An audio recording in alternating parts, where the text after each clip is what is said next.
है देश के सामने गलत फैक्ट है। देश के प्रधानमंत्री ओबीसी प्रधानमंत्री नहीं है। अगर वो ऐसे होते तो मुझे लगता है कि सिर्फ ओबीसी प्रधानमंत्री ना होने के कारण, बल्कि एक देश की बहुत बड़ी आबादी ओबीसी है, उसके अधिकारों के लिए जातिगत जनगणना को कराने के लिए ओबीसी के वो एग्री हो जाती है। तो इसका मतलब है कि अगर सर्टिफिकेट में ओबीसी प्रधानमंत्री हैं भी, लेकिन चरित्र में वो ओबीसी का भला नहीं चाहते, इसीलिए क्यों नहीं एग्री हो रहे। एकमात्र कारण बता दिया जाए, इस देश के अंदर SC ST की जनगणना होती है जातिगत आधार पर।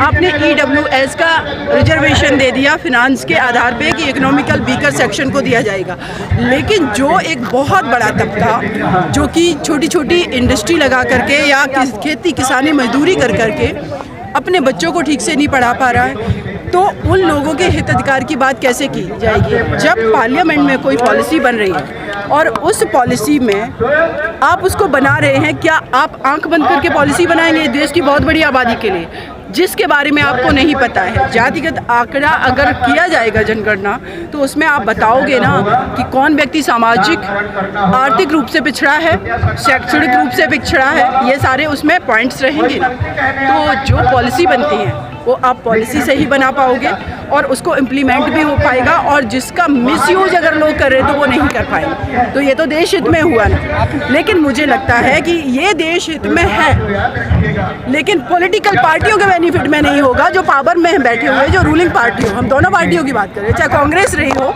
या अभी बीजेपी है, तो ये नहीं चाहते हैं कि इस देश की जो आबादी हमेशा एक वोटर का काम करती रही है, देश को मेंटेन करने का काम करती है, चाहे बॉर्डर पे बच्चों के लड़ने की बात हो, हमारे आर्मी के जो भी हमारे युवा मारे जाते हैं, खेती किसानी करने की बात हो, मजदूरी करने की बात हो, जब वो अपने हिस्सेदारी की बात करें तो आपको डर किस चीज़ से है। देखा गया महिलाओं की हिस्सेदारी जो संसद में होनी चाहिए वो नहीं है, और उसमें कहीं ना कहीं पिछड़ा वर्ग, दलित वर्ग और जो कमज़ोर वर्ग है वो अभी वंचित है।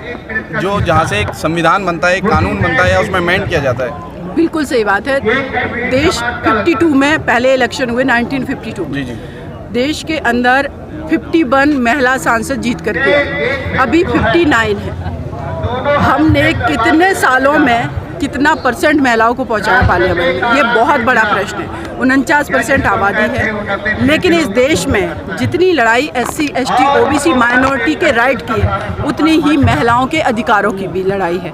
अभी हमारे माननीय सर्वोच्च न्यायालय में लास्ट ईयर 4 महिलाओं को जस्टिस बनाया, लेकिन अगर आप देखेंगे उनकी अगर कास्ट को भी देखेंगे तो महिलाओं के नाम पर भी आपने एलीट वर्ग को वहाँ पर एक पर्टिकुलर जनरल कैटेगरी को बैठा दिया, तो वहाँ पर भी वो महिलाएं नहीं हैं। पार्लियामेंट में 33 में कहती हूँ 50% रिजर्वेशन की ज़रूरत है, क्योंकि इस देश ने प्रूव किया है। उत्तर प्रदेश में जब बहन जी मुख्यमंत्री रही हों, या देश में इंदिरा गांधी जी प्रधानमंत्री रही हों, या देश की जो भी महिला लीडर हैं, उन्होंने बहुत बेटर वर्क किया है। अगर वो पार्लियामेंट में आएंगी, उनके हिसाब से पॉलिसी बनेगी, तो इस देश में बहुत कुछ अच्छा होगा। लेकिन चूँकि पैट्रियार्किकल सिस्टम है, वो माइंड सेट है, वो नहीं चाहता है कि घर की चार दीवारी से निकल करके जो शोषित पीड़ित वंचित है महिला, वो पार्लियामेंट में अपनी आवाज़ उठाए। फिर ये शासन किस पे करेंगे, समस्या तो ये भी है। एज अ वुमेन आप जिस तरीके से 50% आरक्षण की बात कर रही है, आपको पॉसिबल लग रहा है कि 50% आरक्षण पार्लियामेंट में? इस देश के अंदर भविष्य में आने वाले समय में 50% तो छोड़िए 70% भी महिलाएं बैठेंगी, क्योंकि महिलाओं का चरित्र जो है वो समतावादी होता है, महिलाओं का चरित्र मानवतावादी होता है। इस देश के अंदर जितनी भी मॉब लिंचिंग हुई, जितने भी मेघवाल जो बेटा अभी था इंद्र मेघवाल, उसके साथ क्राइम करने वाले, छुआछूत करने वाले कितने लोग हैं, कौन लोग हैं? ये देश के वो वर्ग हैं जो कहते हैं कि हम देश में शासन करने वाले लोग हैं। एक तो ये भी तो कारण है कि पुरुष ही क्यों बैठा हुआ, महिला क्या चाहती है, किस महिला ने मॉब लिंचिंग की। आप मॉब लिंचिंग की घटना उठा लीजिए, मॉब लिंच करके, या देश के अंदर जब दंगा होते अभी बिल्किस बानो के साथ अपराध हुआ, आप उसका रिकॉर्ड उठा करके देखिए, कितनी महिलाएं किसी का घर जला रही थी, कितनी महिलाएं किसी के साथ बच्चों को पटक करके मार रही थी। ये 11 जो दरिंदे आए हुए हैं, इनको रेमिशन पॉलिसी की बात करके विद्वेषपूर्ण तरीके से इन्होंने छोड़ा है। कौन लोग हैं आखिर, ये कौन लोग हैं? ये वही लोग हैं। तो इसीलिए अगर पावर में महिलाएं आएंगी, अगर ये पावर में महिलाएं रहेंगी ना, तो मुझे लगता है इस देश का 80% क्राइम अपने आप रुकेगा। लेकिन कुछ महिलाएं उनका स्वागत भी कर रही है ना, तिलक लगा रही है। वो घर की महिलाएं हैं ना। आप मेरा लाइव जाइए, मैंने बोला है कि अगर हमारा भाई, हमारा बेटा, हमारा पिता भी अपराधी है तो सबसे पहले उस घर की महिला की जिम्मेदारी है कि वो जा करके उसको जेल पहुंचाएं, उसके खिलाफ गवाही दें। ये महिलाओं का चरित्र होना चाहिए और होता भी है। लेकिन जब बहुत महिला चुप बैठ जाती है। डर किसका है? डर तो पैट्रियार्किकल माइंडसेट का, सिस्टम का है ना, सिस्टम का है। महिला के ऊपर, महिला के पास कितनी संपत्ति है? क्या वो आर्थिक, सामाजिक, मानसिक, इमोशनल रूप से बहुत मजबूत है? इन कॉन्स्पिरेसी के पैट्रियार्किकल माइंडसेट से उसको कभी मजबूत नहीं होने दिया।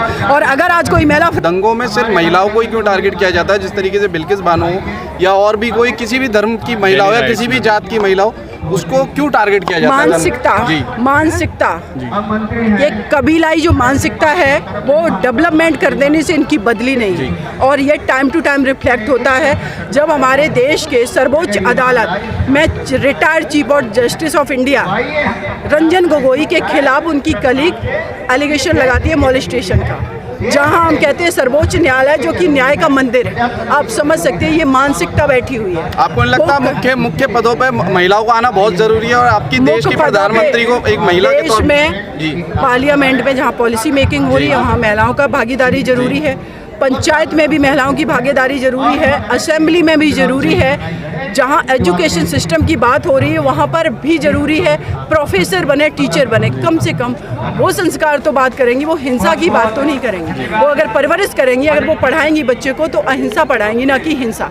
लेकिन अगर हम पूरे वर्ल्ड की बात कर लें तो आप एक बार कभी आंकड़ा उठा करके देखिए, किस महिला ने परमाणु बम बनाए, किस महिला ने कट्टा बंदूक बनाया। ये बनाने वाला पूरा सिस्टम, मैं सिर्फ भारत की बात नहीं करूँ, पूरे वर्ल्ड की बॉर्डर का कॉन्सेप्ट लाने वाले कौन लोग हैं? इनको पावर, और उसी पावर का यूज ये अपने घर में महिलाओं को चार दीवारी में बंद करके भी करना चाहते हैं। तो ये लड़ाई जो है मानवतावाद की आगे आने वाले भविष्य में, not only in India, all over world में ये महिलाएं ही लड़ेंगी, क्योंकि ये बेसिकली लड़ाई मानवता की रक्षा की है, ह्यूमन राइट की है, एक स्पीसीज को पूरे बचाए रखने की। अदरवाइज जो परमाणु बम बना करके रखे अमेरिका, रसिया और ब्रिटेन ने, ये अपने ऊपर ही किसी दिन फोड़ेंगे, वो पूरी मानवता का विनाश होगा। तो इसलिए बहुत ज़रूरी है कि जो जिसके अंदर कंपैशन है वो है एक फीमेल, और उसके परसेप्शन से सोसाइटी का स्ट्रक्चर बने। अगर खामियां हैं डेवलपमेंट की, गलत जो अवधारणा है, जो डेफिनेशन है, उसको भी बदला जाए। इसीलिए अब वो सीधे चुनाव नहीं लड़ पा रहे हैं जनरल, इसलिए वो पिछड़ों को आगे करते हैं। आप कहीं भी देख लीजिए, चाहे शिवराज सिंह हो, चाहे कांग्रेस का भूपेश बघेल हो, चाहे अशोक गहलोत हो, तो ये अगले विधानसभा के अंदर इन सब की हालत खस्ता होने जा रही है।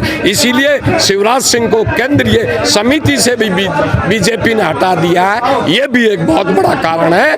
और आज इतने शेर दहाड़ रहे हैं, उनमें कम से कम 1/3 मध्य प्रदेश से हैं।